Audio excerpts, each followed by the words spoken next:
Page 14, Melodic Intervals.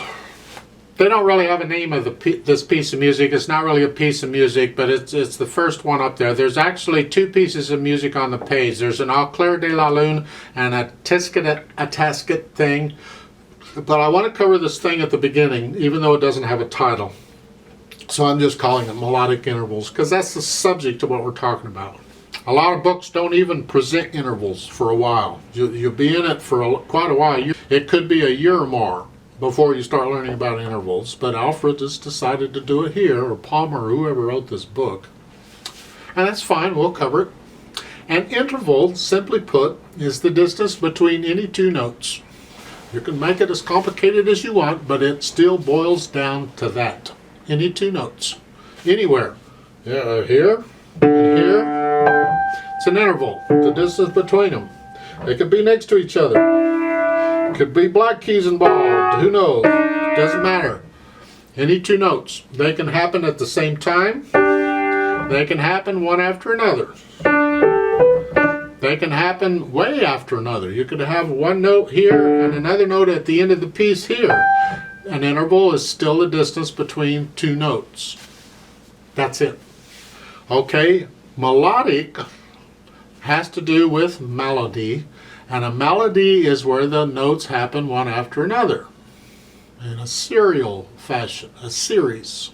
Melodic means they're one after another. Look at the first measure on this melodic interval.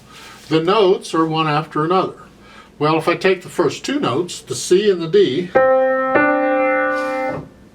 the distance between them is an interval. And it's a melodic interval because the notes happen one after another, not at the same time like shown on page 15. We'll get there later. Let's focus here. Melodic interval.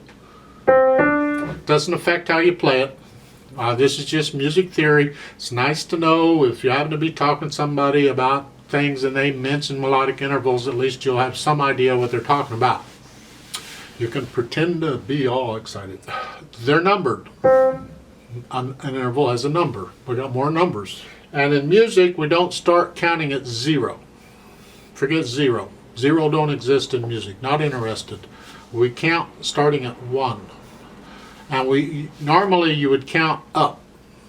You can count down in some cases, but you got to be careful about that. That's dangerous. So normally we count up. If the first two notes, C and a D, I'm going to count up. 1, 2. 2, I'm done. It's an interval of a second. That's an interval of a second. I play them after another. That's a melodic second. And the next two notes is a C and an E. Well, that interval would be 1, 2, 3. It's an interval of a third. They're played one after another.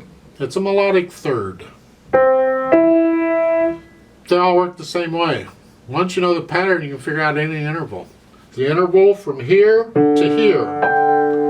What is it? Well, just count it. 1, 2, 3, 4, 5, 6, 7, 8, 9, 10, 11, 12, 13, 14, 15, 16, 17, 18. It's an interval of an 18th.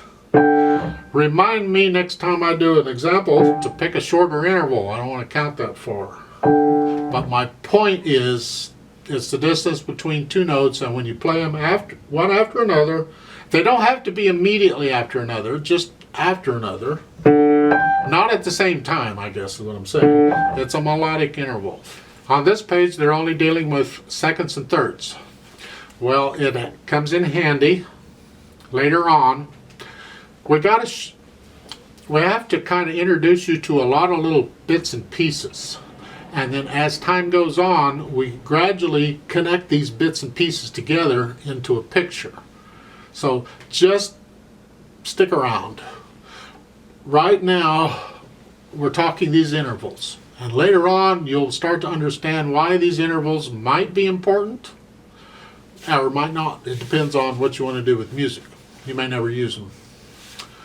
But in the written music, it can help us later on in describing things if you can learn to recognize the intervals in the written music.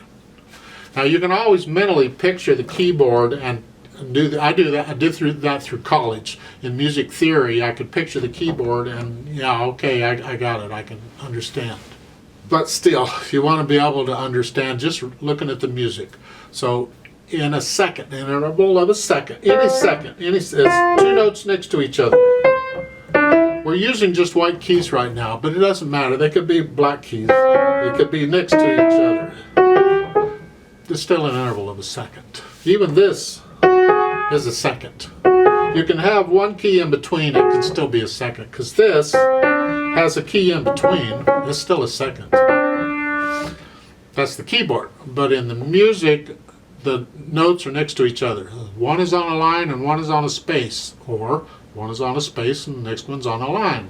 Whatever, it's a second. Thirds are either on all lines or all spaces.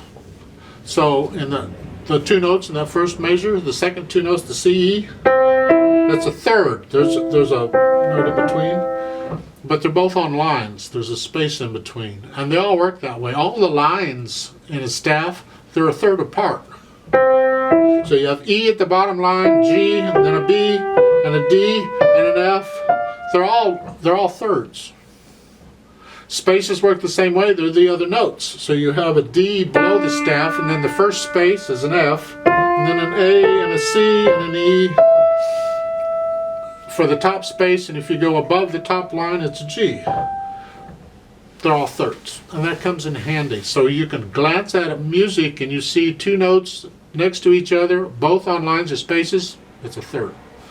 Later on, it'll become clearer, I hope, why we need to know all this junk. Just right now, just know it. So let's go ahead and do a play with me, because we need as much practice at playing stuff as we can. It's not a piece of music, but let's go ahead and do it anyway. They're all quarter notes. You're in C position again. They give you the finger numbers, which they wouldn't do that, but they did. So try and read the notes, not the finger numbers. Say the note names out loud if you have to, or to yourself or something. If you're in a room with other people, you might need to say it to yourself. Somebody could throw something at you. Shut up. So now don't read more into this than what's here. People tend to do that. They make assumptions based on what they're seeing. The intervals you're seeing have nothing to do with fingers or finger numbers or any of that. We just happen to be using these fingers because we're using those notes. It has nothing to do with the intervals. I'm going to give us 4 counts, so let's play this together. It does have a repeat sign at the end of it, so we're going to play it twice. So hands here. All right. 1, 2, ready, go.